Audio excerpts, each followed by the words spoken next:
Bueno, ya estamos finalizando y hemos dejado para el final el plato fuerte, ¿no? Que es esta mesa de debate, va a tener un formato en el que los ponentes nos harán su exposición y luego podréis hacerles preguntas. Os adelanto que Pepe Álvarez quiere que le hagáis muchas preguntas. Le gusta que le preguntéis y que no os cortéis en lo que queráis preguntar, ¿vale? La mesa es incidencia en la negociación colectiva para lograr empleos de calidad y futuro.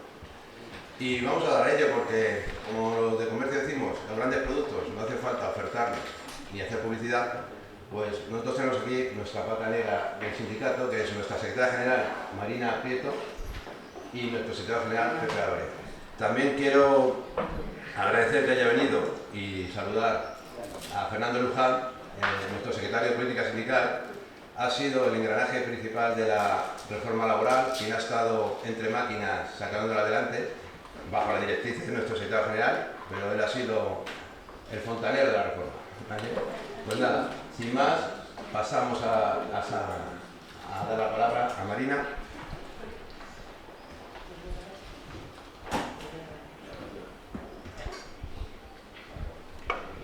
Sí, pues buenos días a todos y todas. Ya estamos en este tercer día de jornada. Después de mucho trabajo, y quiero empezar agradeciendo a todos los que habéis hecho posible que nuevamente por 18 edición pues podamos celebrar los cursos de verano del Escorial, a la directora del curso, a Diana, a Víctor como secretario del curso, a Margarita, que ha estado en la coordinación absolutamente de todo, y bueno, a todo el equipo técnico, a todos los compañeros de la Universidad Complutense con el tema de sonido, imagen, agradeceros toda la labor, y también por supuesto a los compañeros que han estado en las acreditaciones y que nos han hecho todo tan fácil. Por supuesto, agradecer a Pepe que nos vuelva a acompañar en la clausura de estas jornadas, porque bueno, siempre elegimos un tema, intentamos poder avanzar lo máximo posible en las ideas y en los temas que nos van a llegar y que van a llamar a la puerta del mercado de trabajo. Es verdad que no siempre vamos a tiempo, no nos anticipamos lo suficiente, pero sí que es verdad que en muchas cuestiones el sindicato UGT, a través de su secretario general y la comisión ejecutiva, hemos sido pioneros. De hecho, durante estas jornadas salía el tema, por ejemplo, de si tendrán que cotizar los robots, ¿no? Un tema que Pepe sacó ya hace bastante tiempo, que estuvo un tiempo en debate, que ahora parece que está callado y que pues tendremos que volver a hablar posiblemente de aquí a no mucho. Y es que tenemos que abordar, se acopla porque tengo el otro micro, perdona, que lo voy a apagar. Estamos a las puertas de grandes cambios, cambios que nos van a condicionar la forma de vivir, pero también la forma en la que vamos a trabajar. Y creo que es indudable que el sindicato tenemos que estar presentes en las cuestiones esenciales de cómo se va a producir la gestión de estos cambios. Abordamos una transición que debe ser global, y lo hemos visto a lo largo de todas las ponencias de este curso, que ninguna de estas transiciones que vamos a abordar por cuestiones de los cambios que nos vienen, ¿no? El cambio climático, el cambio cultural, el cambio demográfico, el cambio tecnológico, todos estos cambios que tienen que generar transiciones están completamente interrelacionados entre sí. Y según cómo se gestionen, según los modelos que impongamos, pues veremos cómo las desigualdades se acrecentan o cómo somos capaces de cerrar brechas sociales o territoriales y generar mayor cohesión, que en definitiva lo que podría traer es mayor justicia social, ¿no? Y de esto tiene mucho que ver la negociación colectiva, porque es la mayor herramienta que tenemos para abordar a través de las cláusulas que podamos incluir dentro de los convenios cómo queremos avanzar hacia ese modelo, pero tiene mucho que ver también las políticas. Y en este caso hablamos de políticas en mayúscula, porque como hablamos de transición global, hablamos de que la política tiene que ser una política internacional en la que tengamos como país incidencia suficiente como para que consigamos que algunos países, sobre todo aquellos que ahora mismo están contaminando más, están influyendo más en el cambio climático, no se descuelguen de los acuerdos que tenemos. Y hablábamos durante estos días de cambio climático y hablábamos de cómo la temperatura, ¿no?, es el indicador de los problemas del sistema climático, y cómo esta temperatura al final lo que nos está diciendo es la cantidad de energía que hay dentro del sistema, y que al final a más energía pues más fenómenos extremos. Y nos recordaban cómo ahora mismo está llamando a las puertas del Pacífico este fenómeno del Niño, y cómo va a venir con peores consecuencias que otros años y con circunstancias climáticas que van a condicionar en muchas zonas y de forma desigual las circunstancias de vida de muchas personas y por supuesto de trabajo. Hablábamos que el lenguaje importa, de cómo importa que cuando se habla de que no pierda sentido lo que queremos llegar y a dónde queremos llegar en conciencia de la sociedad. Y es porque cuando hablábamos de cambio climático, de emergencia climática, parece que podíamos revertir algo. Y la realidad es que, como nos decía alguno de los ponentes, lo que estamos es ante un problema crónico, y que lo único que podemos hacer es minimizar o mitigar de alguna manera las circunstancias en las que nos encontramos. Y nos recordaban que más allá de todo lo que podamos hacer, si hoy trabajando en temas de descarbonización y en temas de contaminación ambiental llegáramos hoy mismo a las emisiones cero, aún tendríamos 30 años de incremento de la temperatura, y evidentemente tendríamos que adaptarnos más y mejor a esas condiciones. Y esto es indudable que lo estamos viendo en el mercado de trabajo. El año pasado en la Comunidad de Madrid fallecían 3 trabajadores a causa del aumento de las temperaturas. Teníamos un fallecimiento de un compañero en la limpieza viaria de Madrid, otro que falleció en Móstoles a consecuencia de la elevada temperatura que existía en la nave en la que trabajaba, y un compañero, un trabajador con discapacidad que estaba buzoneando en una zona en un municipio del norte de Madrid y que estaba expuesto a una elevada temperatura al mediodía de la tarde. Todo esto exige que nos adaptemos. Y nos recordaban también que como llegamos tarde a estas transiciones y a esta lucha en la transición ecológica, pues vamos a tener que invertir más. Y aquí es donde surge la disyuntiva de la necesidad de políticas que generen mayor inversión y destinen mayores recursos a combatir el cambio climático. Muchos de estos recursos, y lo hablábamos, tienen que ver también cómo se va a generar esta transición energética. Y las palabras que más han salido a lo largo de toda la jornada eran oportunidad, amenaza, desafío, reto, riesgos, desigualdad, justicia social. Son las palabras con las que vamos a manejarnos, y lo que nos decían, es necesaria una planificación.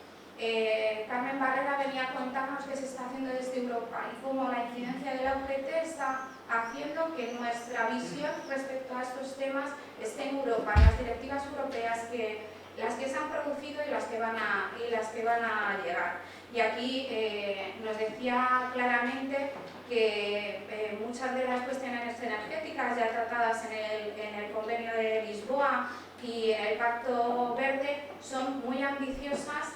Y también nos recordaba otro de los ponentes la necesidad de generar liderazgo, que lo hemos conseguido en España a través de nuestra vicepresidenta tercera, Teresa Rivera, por ejemplo con la excepción ibérica.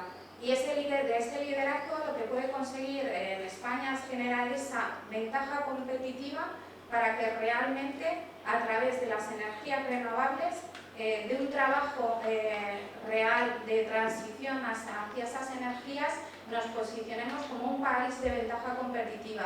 Pero aquí la planificación es fundamental.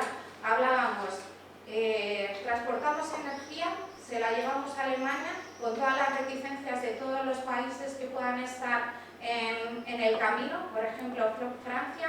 Evidentemente vamos a tener que trabajar en el autoconsumo. Somos un país en el que el sol, el viento, nos da las oportunidades, y vamos a regalarle esa energía a Alemania para que ellos produzcan allí más barato.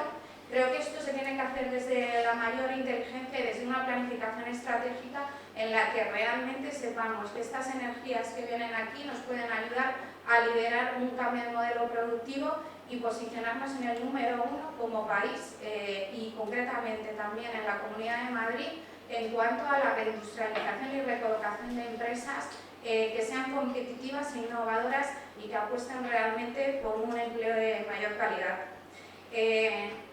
El cambio climático viene evidentemente porque estamos sobreexplotando por encima de nuestras posibilidades, ¿no? Consumimos recursos naturales y este año, en 2023, el 12 de mayo, fue el día de la sobreexplotación del planeta en España. Nos hemos adelantado en bastantes días a lo que era en el año 2021 cuando hablábamos que era el 28 de julio, es decir, cada año estamos ya en un rédito de los recursos naturales que deberíamos de utilizar. Hablábamos de quién tiene la responsabilidad. Evidentemente la responsabilidad es de todos, pero mayormente quien puede producir el cambio son las empresas. Y decíamos de dejar de poner el foco en los consumidores de forma individual, que tenemos un peso o se nos genera un peso importante, porque al final el tema no puede quedarse únicamente en la regla de las 3 R's, ¿no? Reciclar, recuperar. Entonces necesitamos realmente que las empresas tengan ese nivel de responsabilidad para el avance real. Pero aquí nos encontrábamos con los problemas del deterioro de la multilateralidad en cuanto a las políticas, que es un problema global. Evidentemente Europa, España, Madrid en nuestro caso no puede quedar fuera, pero no tenemos la capacidad de generar la incidencia, pero no podemos dejar de hacer cosas por combatir el cambio climático y trabajar por una transición energética. Y hablamos de las contradicciones del sistema, ¿no? De cómo las empresas, a través del greenwashing, ¿no? Hacían ese postureo que por una parte nos venden que son ecosostenibles, son empresas que generan empleos verdes, pero por otra parte, dentro de su deslocalización, dentro de su cadena de valor, no estaban implementando las mismas políticas aquí en España como en Bangladesh o en la India. Y que nosotros tenemos la capacidad como sindicato a estas grandes multinacionales que están aquí implementadas de exigirles las mismas reglas del juego.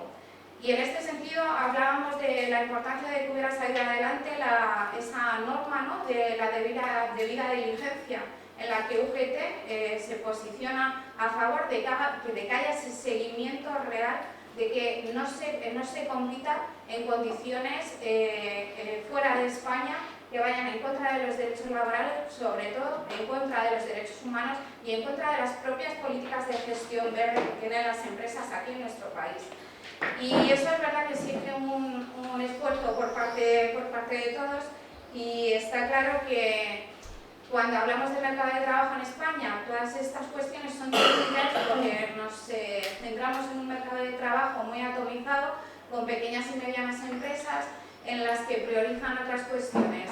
Pero por eso partíamos de una cuestión clave para nosotros, el implementar la figura del delegado medioambiental o comités medioambientales dentro de las empresas, donde nosotros pudiéramos hacer seguimiento exhaustivo de cómo estaban impactando realmente esas políticas, no solo aquí en España, sino en aquellas multinacionales, también a nivel global en otros países.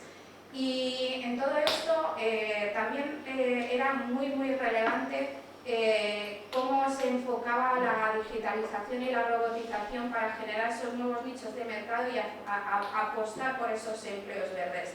Hablábamos de cómo con esta digitalización, la robotización, la automatización, muchos de los trabajadores y trabajadoras menos cualificados podían quedar excluidos del mercado de trabajo. Nuestra apuesta por un cambio de modelo productivo sostenible, justo, limpio, quiere decir apostar por que todos estos trabajadores y trabajadoras que vean desaparecer sus puestos de trabajo puedan tener la oportunidad en aquellos nichos de empleo allá donde se creen en nuevos sectores.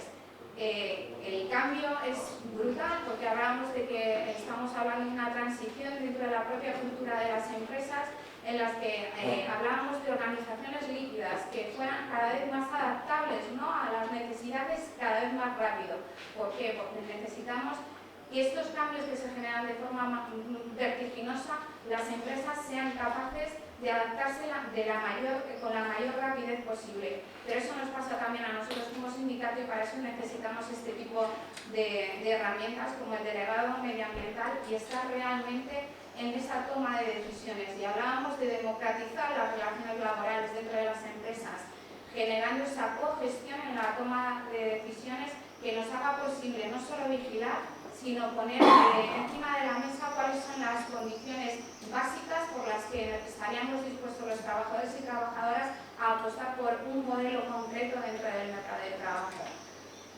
Sabemos que si esto no lo hacemos bien se generará mayor desigualdad, pero no solo social, se generará desigualdad entre trabajadores y se generará desigualdad territorial.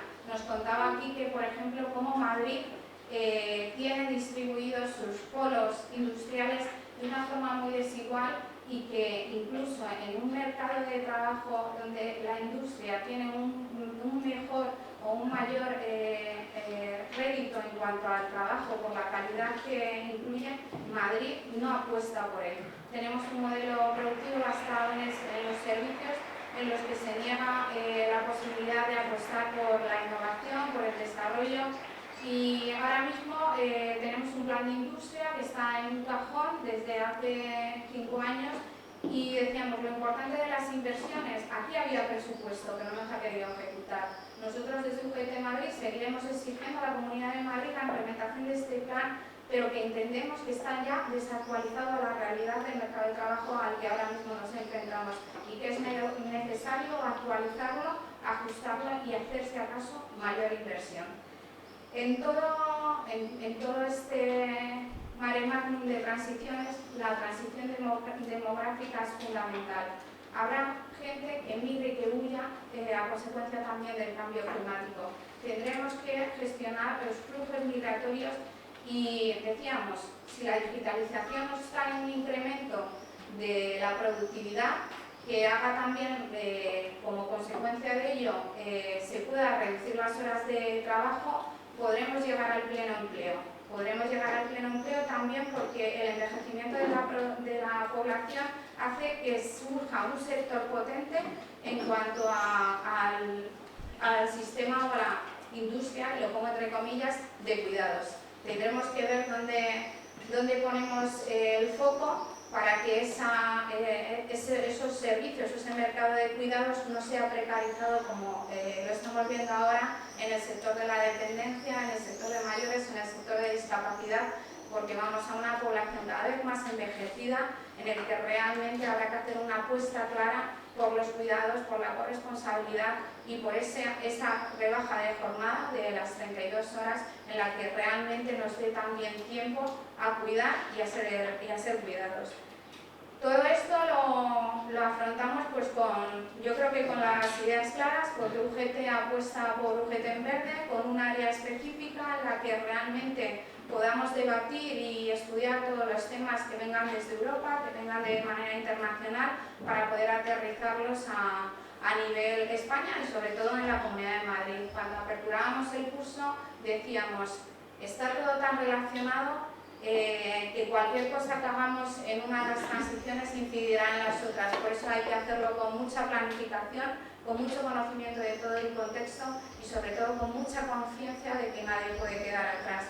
Y solo una última reflexión para deciros que creo que ya va siendo hora que en este país se deje de medir la riqueza por el aumento del PIB, y que está muy bien para medir la economía, pero que va siendo hora de medir el verdadero aporte de las condiciones de vida que tiene la ciudadanía y que esa es realmente cómo se genera y se construye una sociedad a través de la justicia y de que cualquier cambio que se produzca no deje excluido absolutamente a ningún ciudadano ni a ninguna ciudadana. Esto solo se puede hacer con parámetros de justicia, de equidad y sobre todo de respeto medioambiental. Así que yo os agradezco mucho que hayáis estado durante estas jornadas, creo que han sido realmente interesantes para todos y que generemos mayor debate. Tenéis el área verde de Madrid para participar todos aquellos que queráis y sin más, yo le doy la palabra a Pepe Álvarez.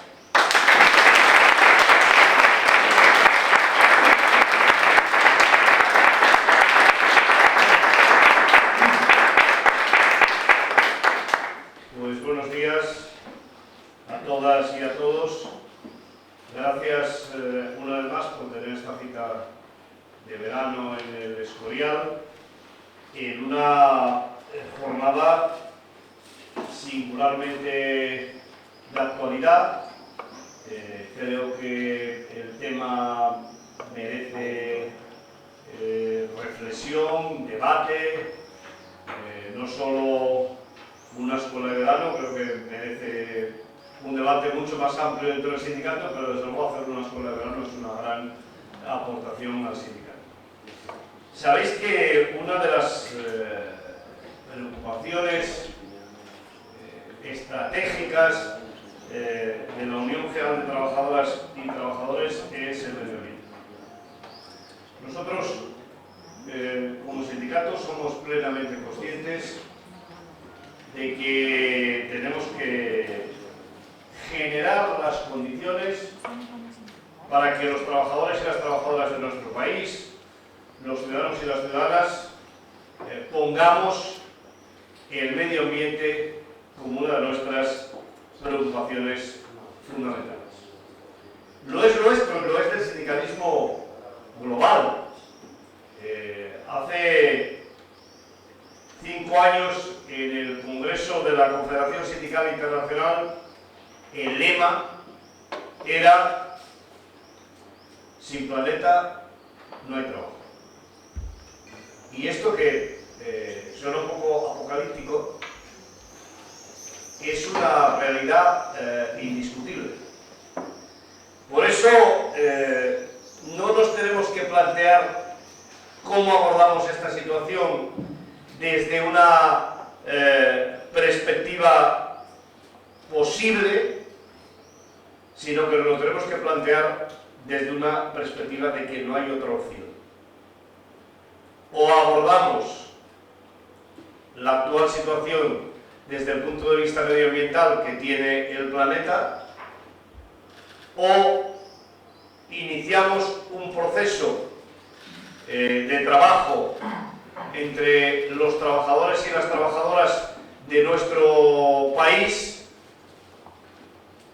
y del conjunto de los países que componemos el planeta, o esto, compañeros y compañeras, tardaremos más o menos, pero las generaciones futuras no nos lo van a perdonar.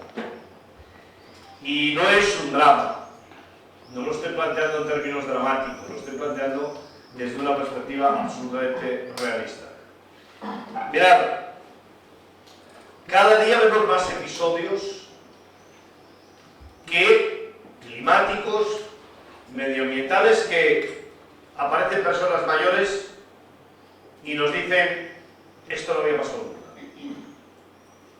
De nieve, de fenómenos de aire, fenómenos de lluvias, fenómenos de todo tipo y condición. Y es que, efectivamente, las cosas que pasan no habían pasado nunca. Y no se puede hacer lo que dice y hace la presidenta de la Comunidad de Madrid, que es decir que el clima tiene una evolución natural. Porque lo que vivimos hoy no es comparable con ningún otro momento de la historia del planeta del que se tenga conocimiento. Igual ella, que es capaz de ir al más allá, pues, estaba en la época de los dinosaurios y puede explicarnos otros momentos del planeta que nosotros no tenemos conocidos, no tenemos documentados.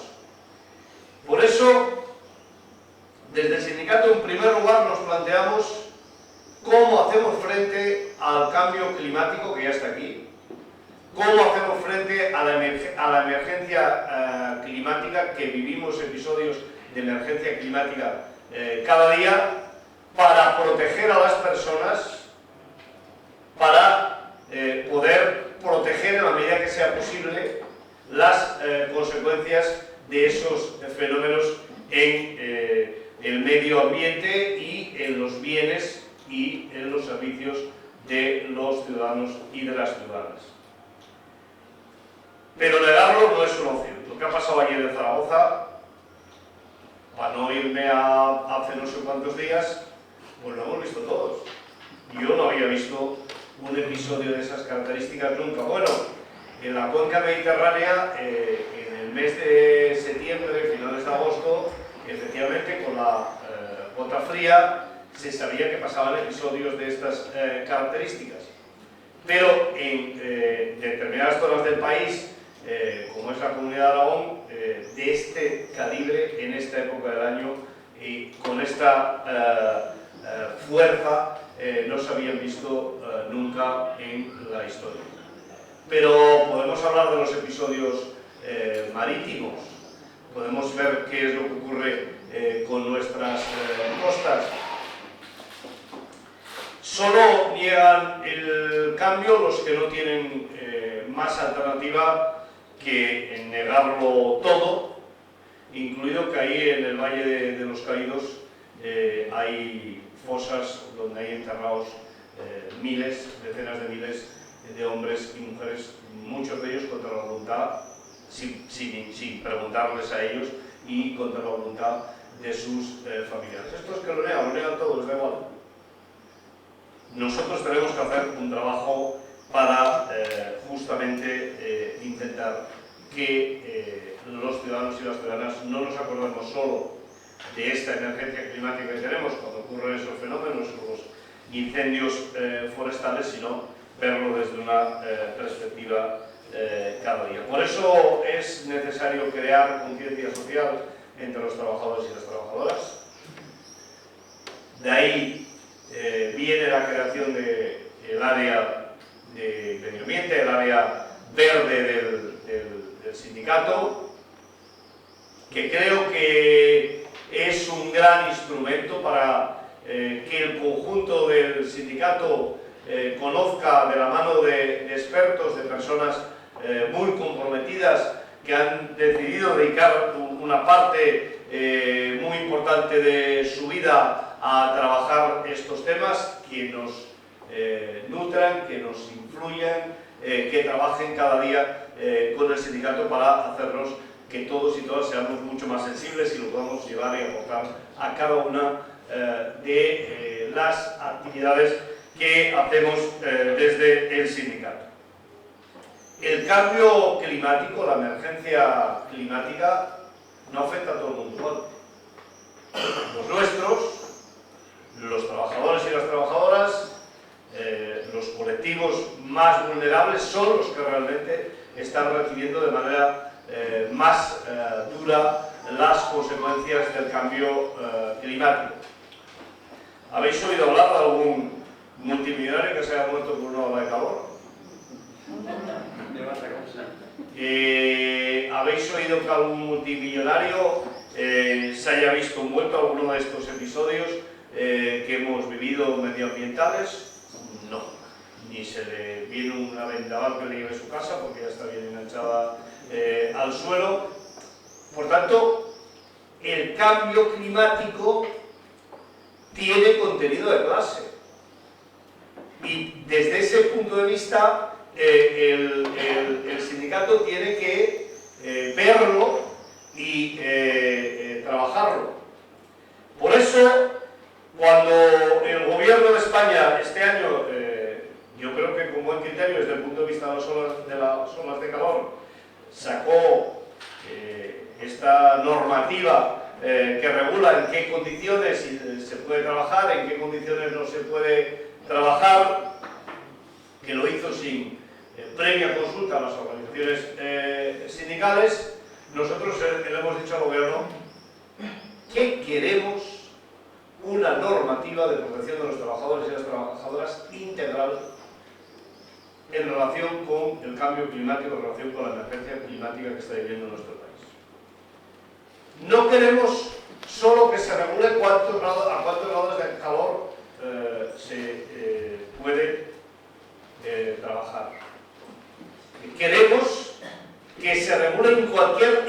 episodio que tiene que ver con el cambio climático. ¿Por qué solo el calor y no el frío? ¿Por qué solo el calor y el frío y no saber qué es lo que ocurre cuando hay una emergencia provocada por una avalancha de agua? ¿Cuáles son los elementos y los condicionantes que tenemos que situar cuando ocurran estas catástrofes o un gran incendio? Queremos verlo desde una perspectiva integral y dar respuesta a cada uno de los trabajadores y de las trabajadoras y de sus condiciones. Y es verdad que hasta ahora se ha centrado mucho los golpes de calor con los trabajadores y las trabajadoras que trabajan al aire libre, pero no es exclusivo. No voy a llamar al tiempo, pero ¿sabéis cuáles son las condiciones en las que se trabajan en las cocinas de los restaurantes? Cuando pase algo en la cocina de un restaurante tenemos corriente. Y digo, bueno, hay que incluirlo en las horas de calor. No, y ya tiene que estar incluido. Por tanto, la inspección de trabajo también tiene que hacer un plan permanente desde los ayuntamientos, en la medida en que se vigila las condiciones de las cocinas. Tenemos que ver si hay medios para que cuando suba el calor, que sube, haya la refrigeración necesaria para que se pueda trabajar o no se pueda trabajar en las cocinas de un restaurante. Los trabajadores del sector de la hostelería que trabajan entran y salen, la entrada y la salida, ¿qué consecuencias son las que vienen? Podría seguir, pero no quiero comerme el tiempo de las preguntas en esta materia y por tanto creo que con esto lo que os quiero decir es que el sindicato quiere abrir un capítulo con el gobierno, si es posible con el gobierno de la concertación, que es el que hemos tenido, y si no es posible, pues ya veremos con quién. Pero en todo caso, nosotros vamos a abrir este capítulo, y ya lo anuncio con tiempo, por lo civil o por lo militar. Quiero decir que no vamos a no situar un tema que tiene una gran trascendencia en la vida y en la salud de los trabajadores y las trabajadoras de nuestro país, porque alguien niegue que existe el cambio climático, que todo el mundo tiene la posibilidad, el derecho no, pero la posibilidad de ser todo lo cateto y lo ignorante que quiera, pero no tiene por qué trasladarlo, aunque tenga responsabilidad de gobierno, tiene por qué trasladarlo al resto de los ciudadanos y de las ciudadanas y negar las evidencias que no niega ningún científico con dos dedos de frente. No tiene ni un científico que avale sus tesis, sus posiciones. Los trabajadores y las trabajadoras hemos sufrido de manera muy importante durante los últimos años las consecuencias del proceso de transición que se ha hecho en nuestro país. Yo ahora podría venir y decir aquí que ha sido justo, no ha sido justo. Eso es y no está siendo justo. Y nosotros queremos revertirlo y queremos que sea justo. Donde se ha estado produciendo para que este país llegue a donde está, en el momento en que lo que produce no tiene valor para la sociedad, se ha dejado de producir y si lo he visto, no va. Y me estoy refiriendo fundamentalmente a las zonas mineras del carbón, que son las que han dado vida a este país, son las que nos han calentado, y llega un momento que ya no se puede quemar carbón, porque efectivamente no se puede quemar carbón, pero en lugar de ir a un proceso de transición, de recuperación de la actividad económica, de, como yo suelo decir, no desenchufar la actividad antes de que otra esté enchufada y esté funcionando, eso no ha ocurrido.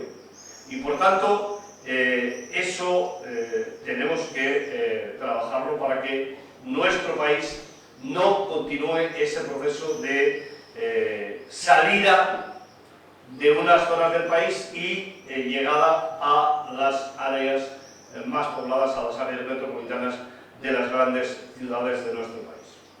Hay una cosa que tenemos que empezar a cambiar de la mente.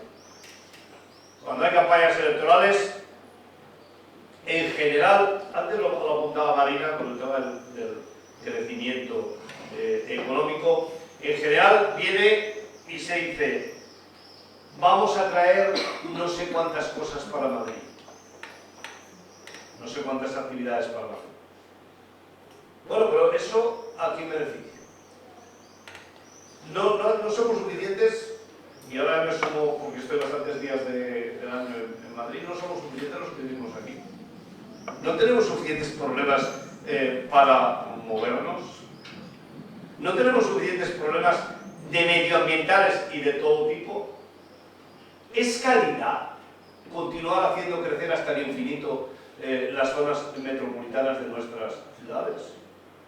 Yo creo que no.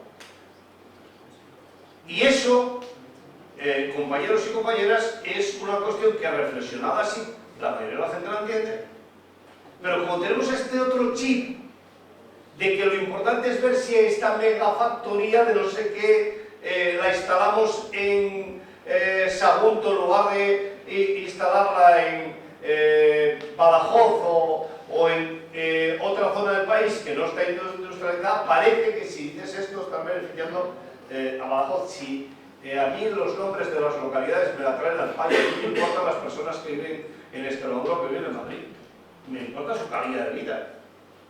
A mí me trae al pairo el nombre de la comunidad autónoma, de la región, de la nación, cada uno que venga como quiera. Me importa la gente que vive allí.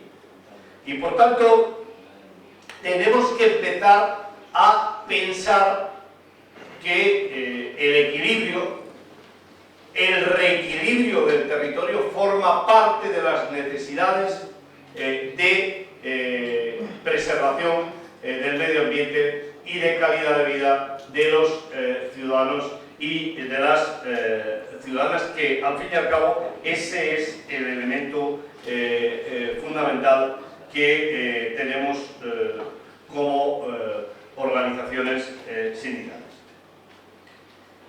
Hasta ahora los sindicatos hemos estado bastante al margen de estos procesos, salvo cuando había que cerrar una mina o cuando hay que cerrar una central térmica, que efectivamente nos llevaban porque había un conflicto laboral y había que verlo desde la perspectiva del conflicto laboral. Nosotros queremos ir más lejos y queremos, por tanto, participar en la sala de máquinas de las decisiones que se vayan tomando en relación con el medio ambiente.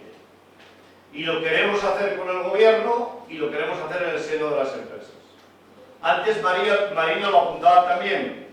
Seguramente que uno de los diferenciales importantes que tiene España en relación con el entorno europeo es que, como los trabajadores y las trabajadoras en las empresas no tenemos ninguna posibilidad de participar en la dirección de las empresas, es muy difícil que podamos plantear alternativas desde la perspectiva medioambiental en los centros de trabajo. En ese sentido, también os quiero decir que me felicito. Esta mañana he leído en un diario, me felicito extraordinariamente que el Partido Socialista incluya en su programa la posibilidad de que los trabajadores y las trabajadoras, sus representantes, puedan estar presentes en los consejos de administración de las empresas.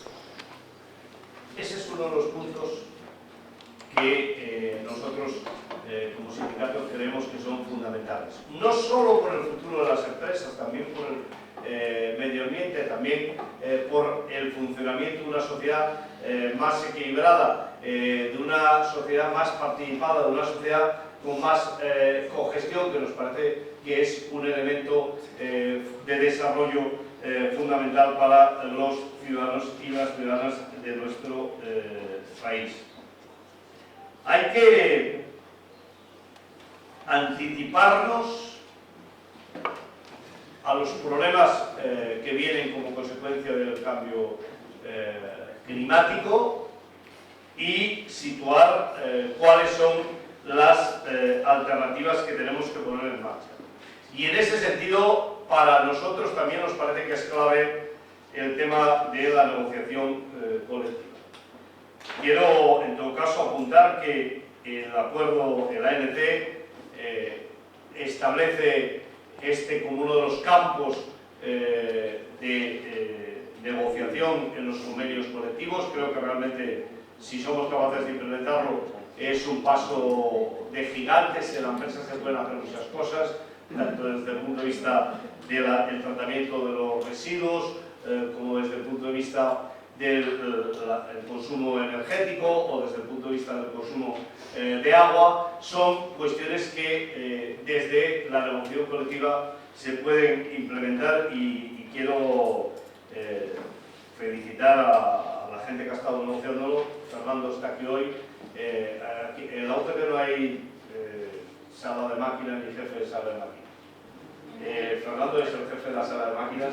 Los que estaban negociando son los verdaderos protagonistas de este programa. Lo digo porque somos un sindicato que, afortunadamente, aparte de un secretario general más o menos tonto, más o menos listo, tenemos grandes equipos de trabajo que son los que están haciendo estos cambios. Lo tenemos en la Unión de Madrid, los tenemos en la Confederación y los tenemos en toda la organización, y creo que ese es un valor que yo, como secretario general, que siempre se me apunta todo a mí, os tengo que trasladar, porque no es verdad. Tenemos afortunadamente unos grandes equipos, y que esté el secretario general o no, pues tiene siempre una importancia relativa, yo creo que mucho menor de la que le da la gente. Compañeros y compañeras, estamos en un momento, creo que especialmente importante. Desde luego, desde el punto de vista del medio ambiente, yo os quiero decir que de todos los miembros del gobierno, con la que he tenido más discusiones, no, la que he tenido más, esta es la segunda, la primera es una, que no os diré quién es, pero esta es la segunda. Pero la segunda con la que he tenido más discusiones es con la vicepresidenta tercera y ministra de Transición, con Teresa Rivera, que es prácticamente el número 2 de la candidatura por Madrid. Pero os tengo que reconocer que la gestión, el trabajo que ha hecho, es extraordinariamente positivo. Porque de vez en cuando conviene que haya alguien, y si es desde distancias tan importantes, que nos dé cada día una bofetada de la realidad de dónde estamos y hacia dónde vamos. Y creo que, además, tiene que ser un orgullo, como españolas y españoles, que en estos momentos sea el primer referente europeo y casi mundial desde el punto de vista del trabajo hacia una sociedad más respetuosa, hacia una sociedad que nos permita convivir con el planeta y que evite esta situación de destrucción del planeta, que somos los responsables nosotros. Lo digo porque cada uno la parte que le toca. A veces nos escaqueamos y no queremos serlo, pero lo somos. Y si un día pasa algo, los jóvenes, si sobreviven, dirán: fueron aquellas generaciones las que nos lo destrozaron, todos los que nos lo consumieron, todos los que nos impidieron que hayamos podido disfrutar del planeta, las condiciones en las que lo estamos haciendo nosotros. Y por tanto creo que eso lo tenéis que tener presente en un momento que efectivamente el negacionismo avanza. Y eso no es discutible. Lo hace Trump en América del Norte, lo hace la extrema derecha en cualquiera de los países de la Unión Europea, y desde luego lo hace la extrema derecha en España. En España hay una diferencia, que es que la derecha no habla, no tiene programa, no se le escucha cuáles son sus posiciones. Y yo creo que este es un problema muy grave que tenemos en España. Si de verdad creemos, como creo yo, que este es un tema fundamental de futuro. Y como ya hemos visto que la derecha, cuando tiene que gobernar con la ultraderecha, le deja determinadas áreas en las que no quiere comprometerse, pues yo la verdad es que no quiero para mi país que el medio ambiente caiga en manos de la ultraderecha negacionista. Como digo, sinceramente, creo que sería un desastre desde el punto de vista medioambiental. Y si la cultura en muchos ayuntamientos ha caído en manos de estos energúmenos que prohíben películas que ya solo tienen un objetivo, que son los toros. Fijaros, yo soy un tipo que nunca ha ido a los toros, pero nunca ha estado en contra. Porque no me parece, no es un tema que me haya planteado esencial, tiene sus caras y sus cruces. Pero esto no es la cosa que me pongo en contra. Porque claro, esta historia de que finalmente esto pasa porque los ayuntamientos, en lugar de hacer guarderías, en lugar de hacer vivienda, en lugar de tener políticas sociales de atención a las personas mayores, el objetivo que tengan es ver si hay una plaza de toros y si hay corridas de toros, pues me parece que realmente es tremendo. Vivimos en un momento especialmente complejo y difícil porque, compañeros y compañeras, todo lo que hemos conseguido durante estos últimos 4 años, hoy está cuestionado. Es decir, este peldaño que tanto trabajo nos ha costado construir, este peldaño que incluye la reforma laboral, la contratación indefinida, con problemas que tenemos todavía, porque habrá que hablar más del tema de contratación. Yo cada día que voy a algún sitio me encuentro con que hay más cuestiones que va a haber que volver a revisar en relación con la contratación. Pero hemos dado un paso importantísimo por lo que hace referencia a la contratación, por lo que hace referencia a la negociación colectiva, por lo que hace referencia a la regulación de las plataformas digitales, por lo que hace referencia a la ley del teletrabajo, por lo que hace referencia a otra cosa que ya hablamos porque nos parece que ha caído del cielo, pero recordar que antes de que llegara este gobierno, con más de 3 bajas en un año, era motivo de despido.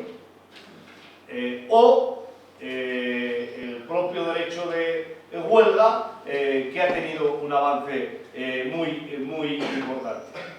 La reforma de las pensiones. Hemos visto cómo el círculo de empresarios, esta institución, que creo que es la institución más casposa y más carca de nuestro país, sale con su programa de máximos. Pero escuchad una cosa, su programa de máximos no está tan lejos en algunos aspectos de lo que se aprobó en Francia. Esta historia que se ha venido explicando aquí, fíjate, hablar de que se va a manifestar a Francia por las pensiones, que están luchando para que no pase de 62 a 64, y nosotros tenemos 67, que es una mentira inmensa. Que me he ido a manifestar es verdad, todo lo demás es mentira. Porque en realidad, en Francia, si te quieres jubilar, necesitas tener 43 años cotizados para tener derecho a la pensión más alta. En España necesitas tener 38. Y si sumáis 38 años,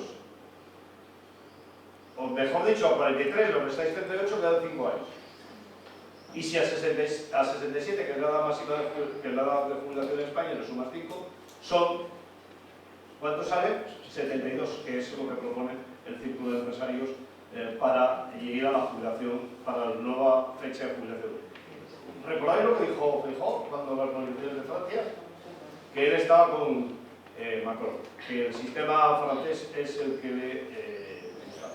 Aún no nos han dicho si van a respetar el acuerdo de pensiones. No solo el aumento de las pensiones, que de acuerdo con el coste de la vida, que tiene un gran valor. Claro, a quien no está en esto, pues seguramente que no lo nota, pero el que cobra una pensión de 1.000 euros ha tenido este año una revalorización de 1.190. Si hubiera estado la norma de Rajoy, hubiera sido 35 euros. Esa es la diferencia visual, práctica, Eso no admite interpretaciones. Es transferencia bancaria a los pensionistas y a los jubilados de nuestro país. Por eso yo creo, compañeros y compañeras, que el trabajo más importante que podemos hacer en estos momentos para los trabajadores y las trabajadoras de nuestro país es conseguir que esto sea el debate que haya en los centros de trabajo. Si eso pasa la frontera de las frases sueltas, si eso pasa la frontera de los chascarrillos y llega a los centros de trabajo y los delegados y las delegadas del sindicato le dicen a la gente qué puede pasar, es con toda seguridad el instrumento fundamental para ¿qué? Para continuar avanzando.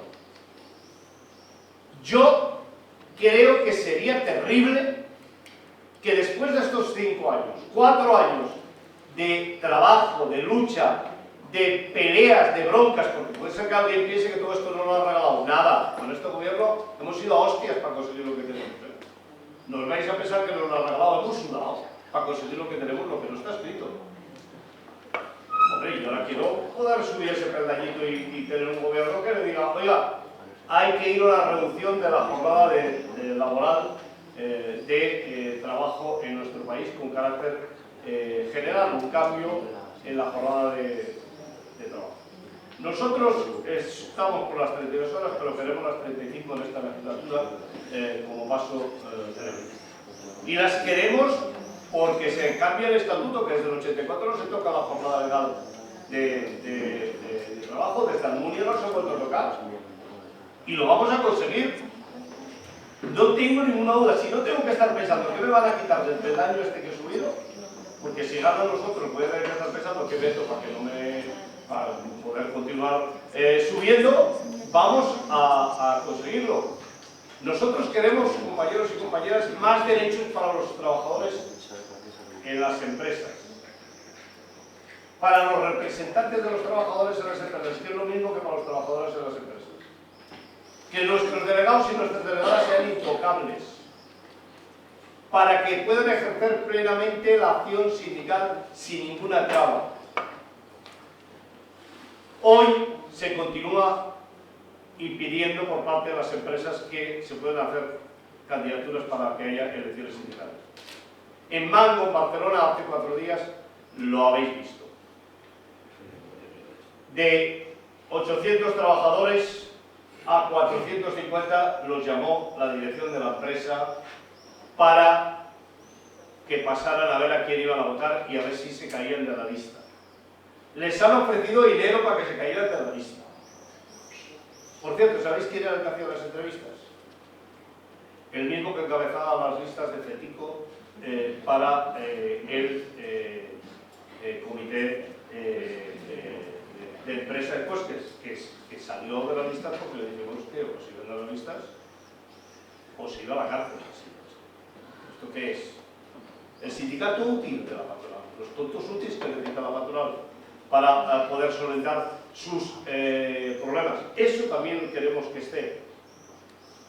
Queremos poder continuar construyendo un muro de derechos para los trabajadores y las trabajadoras de nuestro país. Y yo creo que aunque esto tenga prácticamente que ver con el medio ambiente, esta parte última os la tenía que decir. Gracias.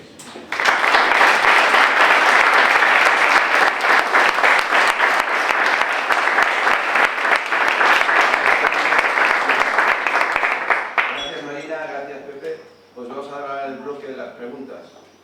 La compañera os va a ir pasando el micrófono y preguntáis.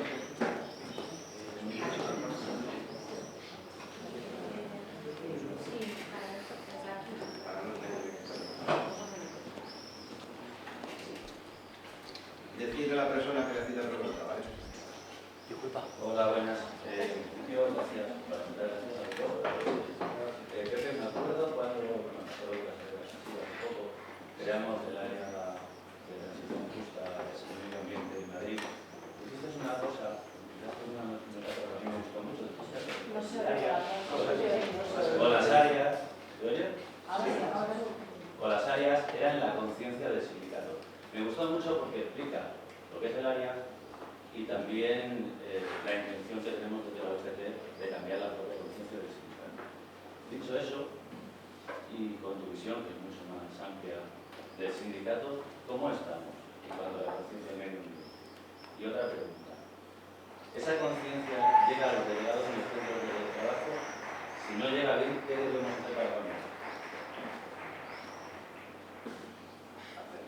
A ver, efectivamente, las áreas, no lo he explicado porque no estamos en la constitución del área, pero las áreas tienen, que han nacido como casi todas las cosas que se hacen nuevas en el sindicato, con alguna dificultad. El área tiene un objetivo fundamental, que es el de generar esa conciencia en una organización que es como la sociedad.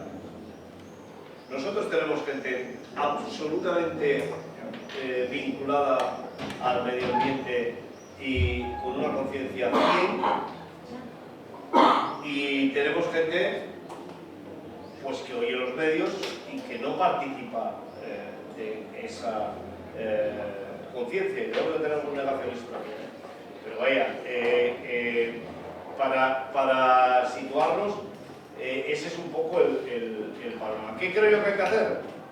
Pues que la gente que está en el área, que nos dé sus conclusiones, nos aporte el discurso necesario para trasladar en un lenguaje entendible qué nos jugamos y de qué manera lo tenemos que abordar. Por eso a mí no me escucharéis venir a una conferencia a intentar explicar grandes cuestiones de carácter técnico, porque ni las sé. Tendría que estudiarlas y gastar mucho tiempo estudiándolas para decir algo que otra persona había leído, la dice mucho mejor que yo, porque es un técnico en la materia. Nuestra obligación, y te contesto la segunda, es poner el lenguaje que la gente, que la sociedad entienda, poner todas estas cuestiones que los expertos, los científicos nos están situando cada día. Ahora es mucho más fácil hacerlo. Hace unos años era mucho más complicado, pero no hace tantos, hace 7, 8 años, porque la gente no lo veía. Pero si vas al Mediterráneo sobre todo, que es un mar más planito y se ve mucho más, tú ves perfectamente que esto va como va, y ves las playas que desaparecen, y ves los fenómenos que destruyen todo lo que el hombre construye tocando la costa, y ves que efectivamente el nivel del agua ha crecido. Antes nos explicaban que los polos se empezaban a deshacer, pero es que ahora vemos que ya se están moviendo, que no es que se estén empezando a deshacer, es que se están deshaciendo a una velocidad tremenda. Por lo tanto, yo creo que ahora, para que lo entienda la mayoría de la ciudadanía, nosotros tenemos muchos más medios, y creo que ese es el trabajo fundamental que hay que hacer. Y tenemos que exigir a las administraciones que los más débiles no sean los pájaros de esta situación. Yo, por ejemplo, creo que las áreas no contaminadas, las áreas de protección en relación con los temas de contaminación y por lo tanto de circulación de las ciudades, las hay que poner. Podía hace unos años no decir esto, pero es que me parece que es una cuestión absolutamente imprescindible. Ahora, la gente que tiene un coche de carburación, que tiene ese coche que lo ha estado cuidando, que si le ocurre como mi hermana, que afortunadamente tiene un vuelo de Asturias y en el momento no ha llegado la restricción, compró un coche y cuando lo compró dijo: este es el coche de vida, pero este ya yo no compro más. Y ahora resulta que es de gasoil y está en la punta está en el punto de mira de, y no os hablo que lo haya comprado hace 50 años, ¿no? Tiene 8 años, o sea, hace 8 años no estábamos en este nivel de debate. Entonces, hay que hacer un proceso de que los cambios que se tengan que producir no se hagan a costa de las clases sociales más desfavorecidas, porque los que tienen dinero no van a tener ningún problema, que solo de coches. Entonces, ahí yo creo que hay un acompañamiento que no se está haciendo, o que no se está haciendo lo suficiente. No hay por qué premiar el cambio del coche para todo el mundo igual. ¿Por qué? ¿Por qué se ponen 5.000 euros o un 15% de desgravación si cambias tu coche de carburación por un coche eléctrico a toda la población? No, mire, hay quien no se lo puede pagar. El que tenga una renta de menos de 20, de menos de 30, de menos de X, en lugar del 15 que tenga el 20. Y el que tenga una renta de menos de 15.500 euros, que es el mínimo exento de IRPF, pues que tenga el 50. Es decir, tenemos que influir en la toma de esas decisiones que hasta ahora no nos consultan. Los hechos de paso no nos consultan, nunca. O sea, pasan de nosotros porque deben pensar que están en otras áreas. Y en otras áreas, que podrían ser de otras áreas, podrían ser de las organizaciones de consumidores, podrían... No hay la vertebración y el peso que tenemos las organizaciones sindicales a la hora de negociar. No es que les queramos quitar participación. A mí me parece bien que esté, pero se necesita que haya organizaciones que estén vertebradas, que tengan peso en la sociedad, que sean las que puedan hacer ese acompañamiento. ¿Más preguntas? ¿Más preguntas? ¿No os animáis?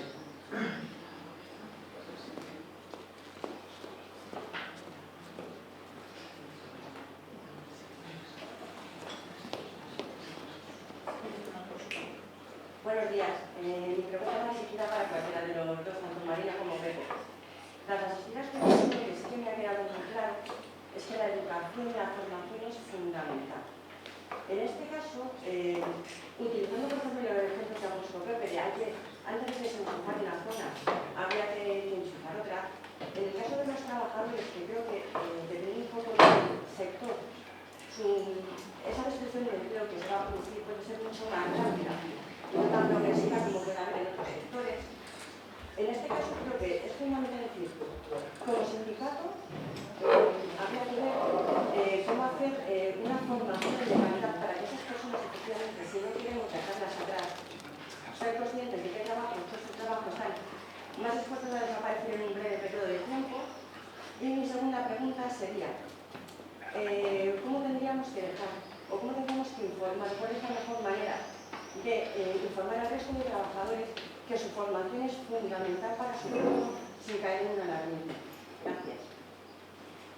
Bueno, yo, haciendo alusión a una de las mejores ponentes que hemos tenido, José Antonio Varela, nos lo decían cuando hablábamos de digitalización. Hemos tenido la oportunidad de hacer un curso de competencias digitales a lo largo de este último año y la incidencia, o cómo ha permeado en los centros de trabajo no ha sido lo suficiente.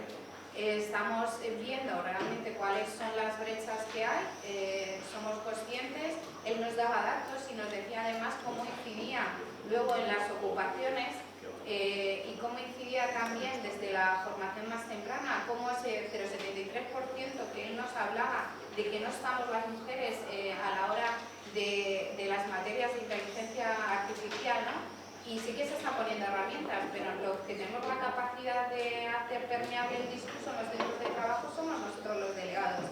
Y ahí es donde nos puso, no sé si os acordáis, pero nos puso unos cuantos deberes, que creo que cada uno de vosotros lo lleváis en la... porque tenemos que hacer ese trabajo de difundir.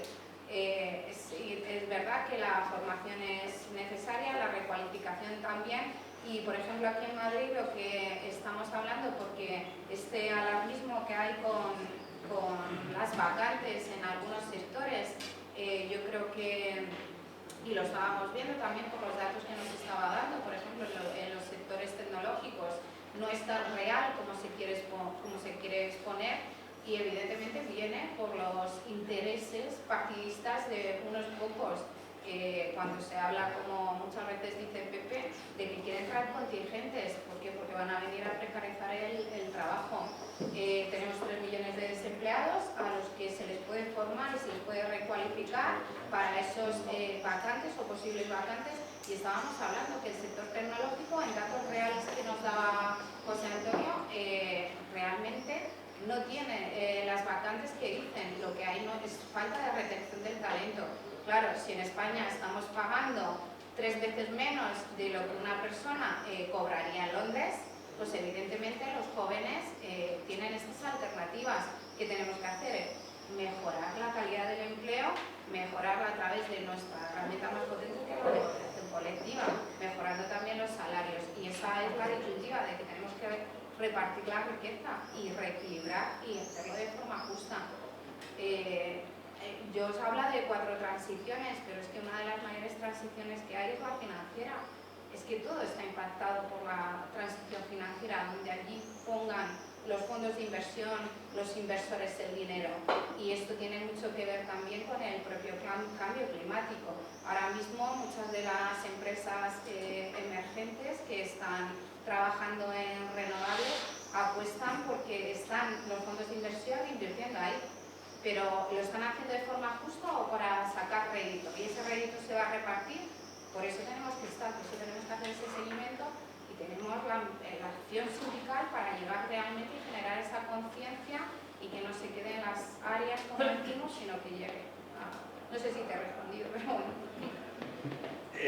Yo, si me permites, muy brevemente, porque lo de antes de desenchufar, enchufar, es una manera que creo que es muy gráfica de visualizar qué queremos. Yo ya sé que eso no está mal, que seguramente hay que cambiar normas de un alto nivel, porque, por ejemplo, contraviene en parte algunas acciones que se pudieran tomar rápidas, normas de la propia Unión Europea, de la libertad de mercado. Ahora, a mí no me parece justo que una zona minera que se le ha quitado las minas ahora se rehagan con parques eólicos y que la construcción de los molinos de viento venga de China. ¿Por qué? ¿No sería razonable que, ya que han tenido el impacto de las minas, el cierre de las minas, ahora tiene el impacto medioambiental que tienen los parques eólicos, que tienen impacto medioambiental, y si algunos veis están cerca de ellos, no es menor? Lo digo porque a veces se critica mucho que la gente esté en contra. Yo alguno lo pondría en unos molinos que hay frente a mi casa. Para la parte de mi casa no hay tanto, la parte de atrás, que está con el valle que llega allí mismo, y sí es insoportable el zumbido ese de los molinos. Entonces, no sería razonable que se dijera, oiga, vamos a hacer el contrato, que se presente el que quiera, pero lo tiene que fabricar aquí. O sea, esta es la zona en la que tiene que fabricarlo. Continúas dejando economía de mercado y de libertad de mercado, que no quiero que lo haya. Pero en todo caso, antepones algunos criterios que tienen que ser el motor, porque si no, es muy difícil, porque es verdad que se crea mucho empleo. Yo ya ni lo voy a discutir, si más o menos. Dicen que más. Tengo alguna duda, pero no lo voy a discutir.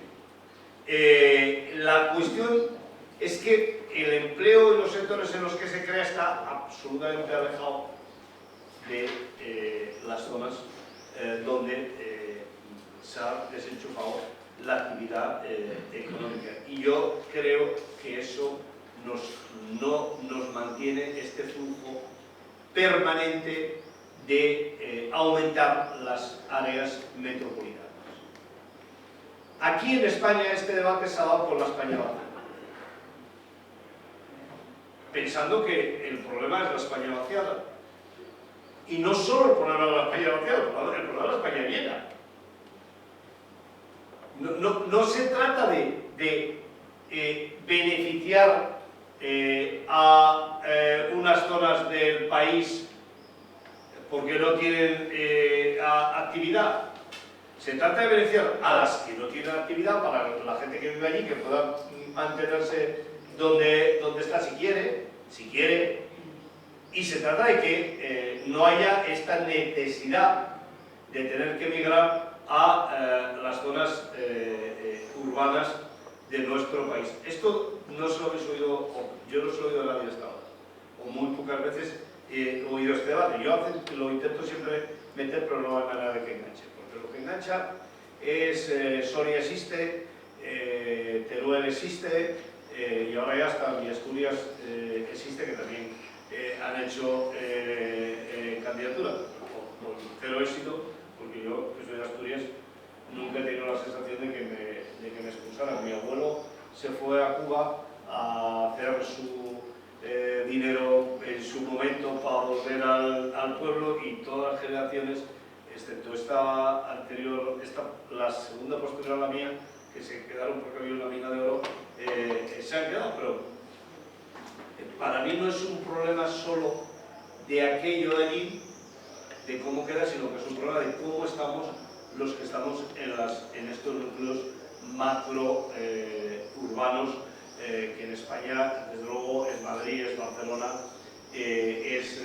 incluso es Bilbao, o es la comunidad valenciana, el área de Valencia, de una manera absoluta. Entonces, yo creo que este es un tema de hacer reflexionar a la gente, que no nos tenemos que volver locos pensando que el progreso ni es solo el crecimiento del PIB, ni es solo el crecimiento de un poquito más extenso, y vamos a ver si la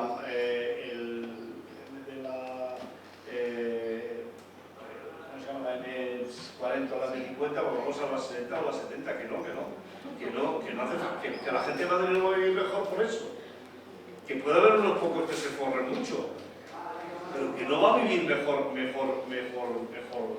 eso. Entonces, a mí me parece que ese es uno de los temas que hay que situar, y yo creo que el sindicato, desde ese punto de vista, en otro ambiente que no es el político, es una de las cuestiones sobre las que hay que hablar con la gente, porque yo creo que si se habla con la gente lo entiende, ¿no? Qué fantástico es vivir aquí en Escorial, ¿no? En relación con estar viviendo por allí, porque tenemos que poner, si hay una fábrica nueva que se abre, porque la tenemos que poner allí a continuación en alguno de estos polígonos que está tocando, que igual puede venir a la zona esta de Madrid, y no se trata de que esto se coloque como aquello, pero sí se trata de que haya, pues eso, más calidad de vida. Voy a hacer yo una pregunta, aprovechando que vamos a animar. Yo soy de negociación colectiva. Has hablado de la jornada, de bajar la jornada a 32 horas. Si no me subo aquí. Subo aquí, sí, eso. ¿Quieres hablar de aquí?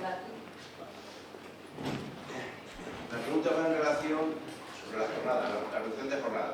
Igual que en campaña UGT ha puesto en la negociación de los convenios un salario mínimo, en el convenio, o sea, no firmar convenios que estén por debajo, en su época, de euros, tal, no podemos hacer lo mismo con la jornada anual para irnos acercando a esa búsqueda de la jornada semanal de 35 horas. Esa es una. Y otra pregunta es, algo que me asusta mucho en la negociación colectiva, es sobre la nueva forma de trabajo. Y es que yo creo que vamos a ir necesitando un forense informático para saber diagramar los algoritmos. Porque para una persona que va a negociar en la mesa, el algoritmo es algo que no lo entiende, que no sabe. Y no podemos discernir si viene a derecho o no viene a derecho, cómo reparte el trabajo, cómo ese algoritmo funciona. Bueno, en relación con la primera, es mucho más fácil salario mínimo 1.000 euros que jornada laboral 35 horas semanales en los convenios.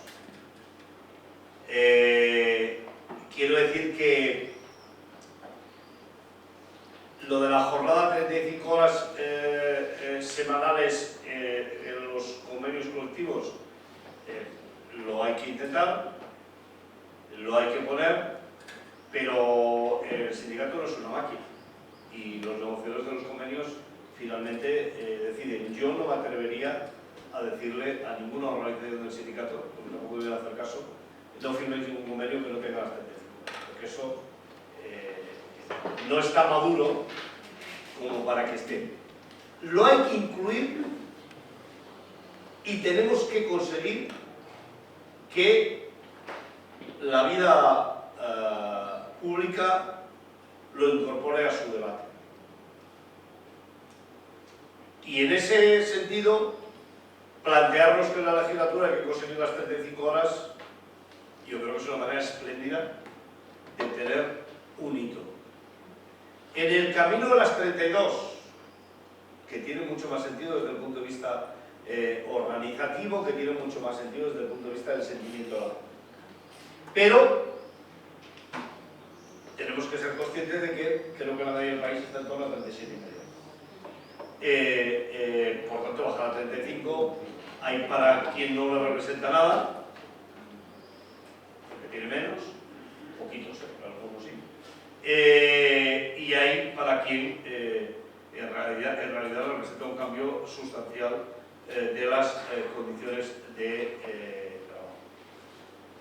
Como yo creo que este es un gobierno que nos ha demostrado que ha tenido valor y que ha dado pasos adelante de una cierta importancia, porque no pensábamos seriamente los que estamos aquí dirigiendo el sindicato, pensábamos que íbamos a llegar a el contrato indefinido como contrato fundamental de este país.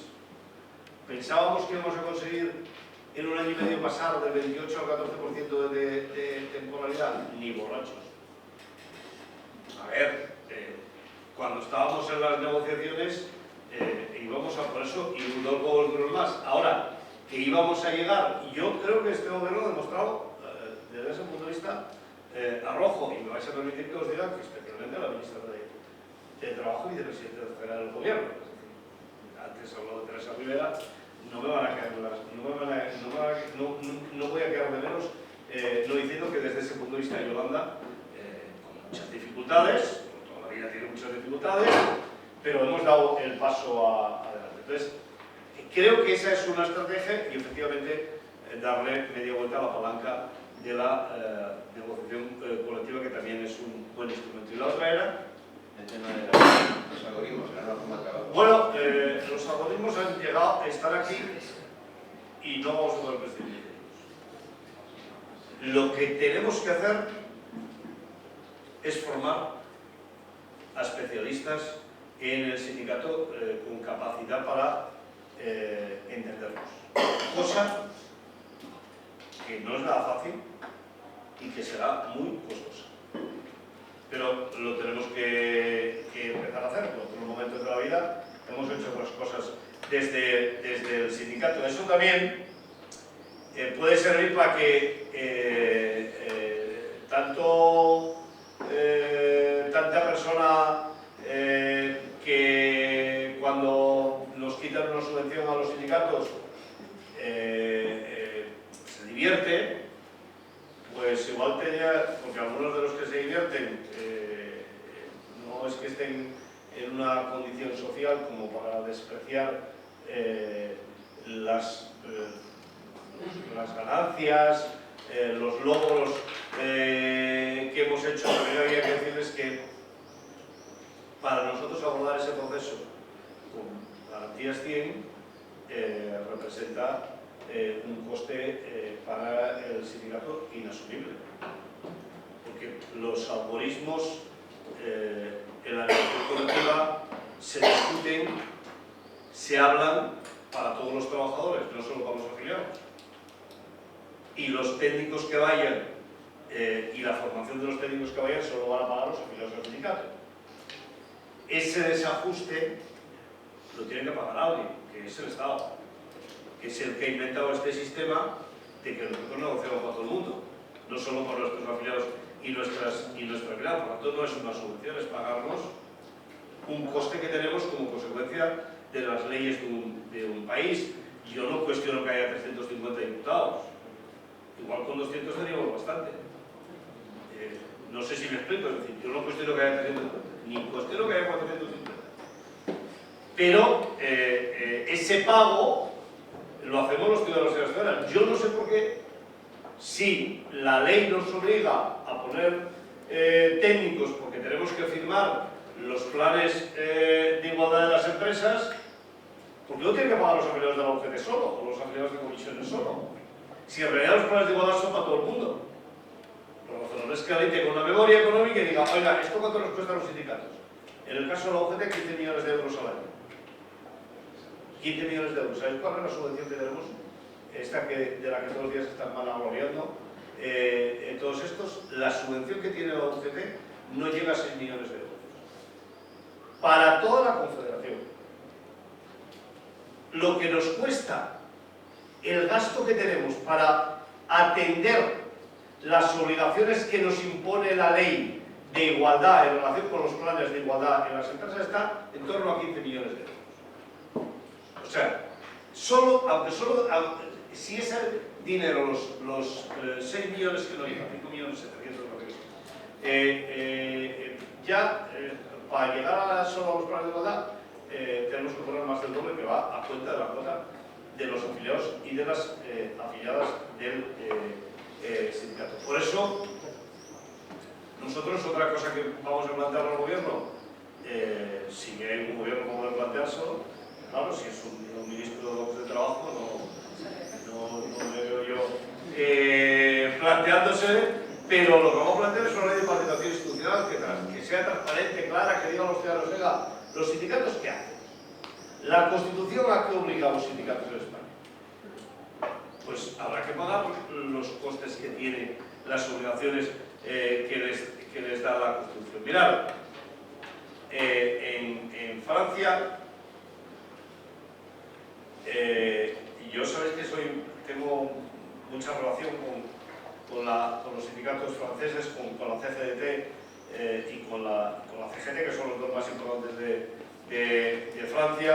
Incluso tengo amistad, tenía amistad personal con los dos que eran secretarios generales, ahora hay dos secretarios generales y estoy en fase de conocerlos, pero tengo mucha relación con los dos que había. Y en Francia, que todo el mundo dice, los sindicatos franceses son los que no tienen subvenciones, que gran mentira. En Francia, la patronal y los sindicatos franceses, en lugar de 17 millones que tienen los presupuestos generales del Estado, tienen para los sindicatos y las patronales el 0,7% de la masa salarial de Francia, que se la reparten los sindicatos y las patronales. Que en el caso de España, el 0,7% para los sindicatos serían 1.200 millones de euros anuales. Y el otro día que estuve allí, digo, ¿y cómo es que Macron, con todo este lío que habéis montado, no os lo ha cortado? ¿Sabéis por qué? Porque tienen los franceses una cosa muy importante, que es que la República nace después de la Segunda Guerra Mundial y refuerza los derechos, y esa subvención está consagrada en la Constitución. El tratamiento de los sindicatos está consagrado en la Constitución. En España, en nuestra Constitución, los sindicatos tenemos un papel muy relevante, pero solo papel. O sea, papel blanco. No hay más papel relevante que papel blanco. Lo tenemos, que es importante.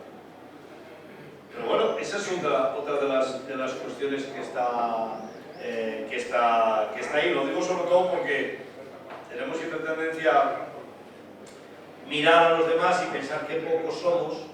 Pues yo les voy a decir una cosa, pueden sentir orgullosos. Yo creo que hay pocos países que con tan poco las organizaciones sindicales hagan tanto como hacemos en España. Y he dicho las organizaciones sindicales, no he dicho la UGT solo, he dicho las organizaciones sindicales porque me parece que este es un activo que no siempre la gente dice. Aparte de comer gafas, todos los sindicalistas pues la verdad que si no comer gafas es porque no quieres. Porque porque el tertulia a veces, depende en cuándo, el repollo va más caro que las gambas. O sea, no va mucho menos. Me quita un poco de mito esto de las gambas, porque se la hostia. Es que ya es una hora muy tarde. No. Pues muchísimas gracias. Iba a hacer algunas reflexiones de las externalizaciones, que se da mucho la mano a lo que se ha llamado el pensador y el sector Zygmunt Bauman, la sociedad líquida. La sociedad más líquida, me preocupa mucho cómo vamos a sindicales, cómo vamos a poder gestionar esto. Ahí ya sigue habiendo trabajo,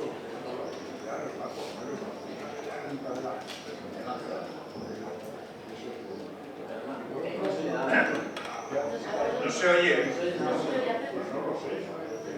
Yo hago lo que puedo.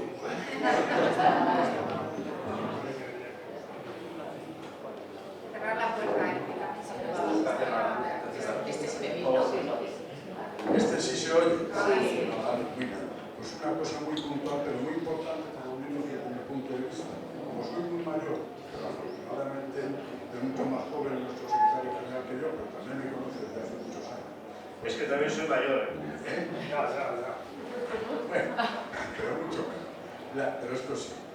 Yo desde tiempos inmemoriales he venido poniendo, no había entonces todavía las reuniones que tenemos ahora de comités consultivos, etcétera, sino que solamente teníamos el comité confederal y por supuesto los congresos. Los comités confederales de nihilo tempore, desde el primer momento, porque yo había aprendido de leer cómo funcionaba para mí un sindicato modélico y que ejemplar, que era la DGB alemana, que tenía el tema de la cogestión. La cogestión, evidentemente, fue después de la Segunda Guerra Mundial, ellos lo pusieron en marcha porque era la manera más real de poder construir en Alemania el Estado de Bienestar, a través de la cogestión. Yo cuando puse encima de la mesa hace, no sé, 30 y muchos años por lo menos, esto de la cogestión, me miraron como si yo estuviera alucinado y nunca me dieron respuesta. Y ahora, muchos años después, yo estoy acostumbrado a comer el arroz pasado. Muchos años después, Pepe, has hablado de participar en la sala de pláticas. Eso es cogestión. Y yo creo que eso es un tema que, aunque hayan pasado tantos años, merece la pena. Por supuesto, si sigue el gobierno que tenemos, inmediatamente. Y si no, como tú has dicho, por lo civil o por lo militar. Pues yo sobre esta reflexión, sobre lo que hablaba Pepe, que hay que trabajar a futuro, en el último consejo nos daban un documento y para mí fue muy grato encontrar uno de los puntos que era el incentivar la mayor participación de los representantes de los trabajadores en la toma de decisiones. Yo de las pocas cosas que no había escuchado desde hace mucho tiempo en los debates era el avanzar hacia un, que a lo mejor no es el modelo de cogestión alemán o de países del norte, pero sí uno en el que realmente en la toma de decisiones estemos los representantes de los trabajadores, porque cuando hablamos de reparto de la riqueza está bien hacerlo vía convenio, pero creo que es imprescindible en el día a día de la empresa que no seamos una mera consulta participativa, sino que realmente el reparto de la riqueza, de lo que nosotros producimos como trabajadores y trabajadoras, se reparta realmente teniendo en cuenta por lo menos nuestra opinión en esa toma de decisiones. Y a mí me pareció, vamos, una de las mejores apuestas que se hace como un hito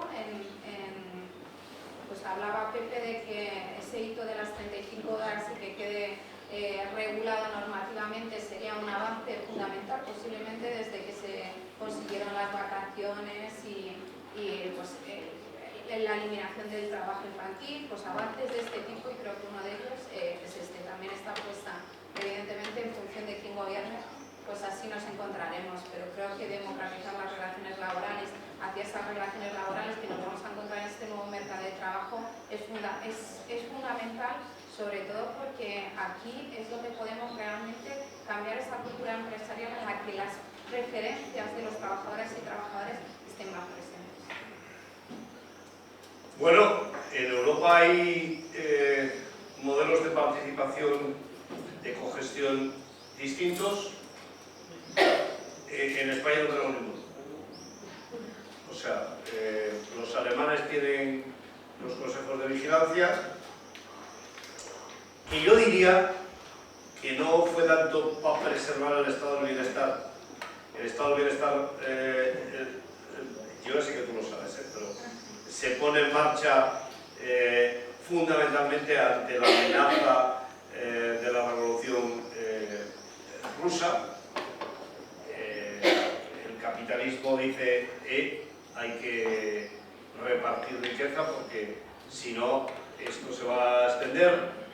Yo, después de ver lo que ocurrió en las repúblicas soviéticas, siempre he pensado que en realidad a ellos les debemos que tengamos estado de bienestar. Es decir, ellos lo estaban pasando en determinadas materias mal, y la fundamental, la libertad, cero. Pero en realidad el capitalismo, el estado del bienestar, en parte cede porque no quería que la revolución soviética se extendiera al resto del continente europeo. Y en ese contexto, los aliados, Alemania, le dicen, oiga, el nazismo en Alemania, el fascismo, como ocurre en todos los sitios, está en los grandes capitales. Y por tanto, la gran empresa alemana que ha participado con Hitler en el proceso de construcción del fascismo, le vamos a obligar a que ceda parte del capital a la representación de los trabajadores. Y ahí hay ese proceso de cogestión, que en algunos casos es 1/3 para las organizaciones sindicales, o en otro caso, que eran verdaderos líderes fascistas como los de la Thyssen, es el 50%. Y por tanto, la representación de los trabajadores y de capital se tienen que poner de acuerdo para nombrar al presidente de la compañía, porque están al 50%. Y funciona, O sea, no, son las empresas más productivas, más competitivas del mundo. No es que no funcione. Y de ahí, bueno, vamos a la última que yo he tenido la ocasión de mirar más, que es Holanda. Y la he mirado porque cuando Ferrovial se fue de España a Holanda, les digo, bueno, pues nada, que les vaya bien, pero que sepan que en Holanda van a tener que tener un representante de los trabajadores en el Consejo de Administración. Porque la legislación holandesa obliga a las empresas a tener un representante de los trabajadores en el Consejo de Administración. Imaginaos, si yo creo que si hubiera un representante de la UGT en el Consejo de Administración de Ferrovial, igual hubiéramos generado condiciones para que no se fueran. Porque la ventaja del sindicato es que representa intereses generales. Y por tanto, desde ese punto de vista, hacemos una aportación extraordinaria también en relación, por ejemplo, con los temas medioambientales. Porque tenemos esa otra preocupación, que no es solo a ver cómo y de qué manera se gana más dinero. Entonces, ahora en España lo tenemos claro. ¿Qué sistema vamos a poner? Vamos a discutirlo. Porque ha llovido mucho desde la Segunda Guerra Mundial, pero hemos encontrado un punto de equilibrio, porque tenemos un país que tiene muchas empresas medianas y pequeñas, y no es tan sencillo en las empresas medianas y pequeñas la participación en el Consejo. Pero este es un tema del que no hablamos desde hace muchísimo tiempo, efectivamente, que estaba en el baúl de los recuerdos, que se queda en una información que tiene que pasar exigua, y que si tenemos más información ahora es fundamentalmente a través de los comités europeos, donde están representadas algunas empresas españolas, que ahí les obligan a dar más información. La normativa, las directivas europeas obligan a dar más información. Por lo tanto, este es un capítulo que vamos a hacer. Y yo soy optimista porque creo que lo vamos a conseguir, porque la misma manera que hemos conseguido que el salario mínimo interprofesional esté en 1.080 euros, que hablamos poco de eso, pero esto ha sido como una escalada en 7 años, de 645 a 1.080, al 60%, no, más del 60, creo que el 64% de subida del salario mínimo interprofesional. Y dice el PP que subirá de acuerdo con la situación de las empresas, o sea, no subirá. Porque las empresas detrás del salario mínimo siempre tienen una situación de penalidad. El salario mínimo hay que subirlo por las personas, pero hay que subirlo por el sistema productivo del país. A ver si los entendemos. No se puede estar reclamando desde el Banco de España cada día que hay que subir la productividad y después decir que no se sube el SMI, porque el SMI es la rémora que impide que España se actualice desde el punto de vista tecnológico. Claro, si tú tienes un SMI de 300 euros, pues crearás millones de puestos de trabajo. Pero, ¿cómo vamos a crear puestos de trabajo en España? Poniendo un señor o una señora, como yo me encontré en Cuba en el año 82, en el ascensor sentadito en una silla, tocando los botones de los pisos para poder... bueno, que venga, no voy a tocar el botón. A ver, vamos a ser serios. ¿El campo tiene que actualizarse en España? Claro. La manipulación de frutas, que es otro de los que dicen, si subes el SMI, el automatizo, pues automatízala. ¿Habrá menos empleo? Lo crearemos en otro sitio. Pero es que la productividad no va a subir en España si no se toca el SMI, si no se sube el salario más bajo. Y eso en teoría económica, yo no soy un economista, no soy un experto, pero es el ABC. Entonces, cuando el presidente del Banco de España sale un día cagándose en lo que no hay porque no sube la productividad y al día siguiente dice no puede subir el salario mínimo interprofesional, ¿qué quedamos?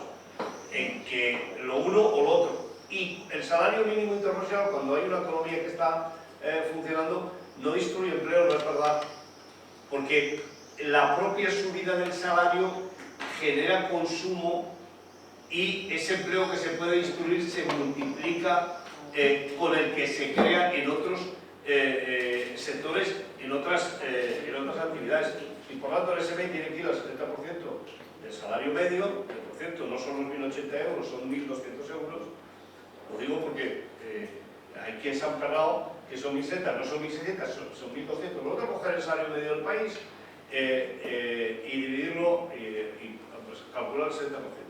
Creo que son 26.000 y pico euros, 60%, un poco más de 1.200 euros. Y ese es el camino. Entonces, a mí lo que me interesa es que me digan, oiga, lo vamos a hacer por ley. ¿Va a estar en el estatuto? Porque eso es lo que ha prometido el presidente del gobierno.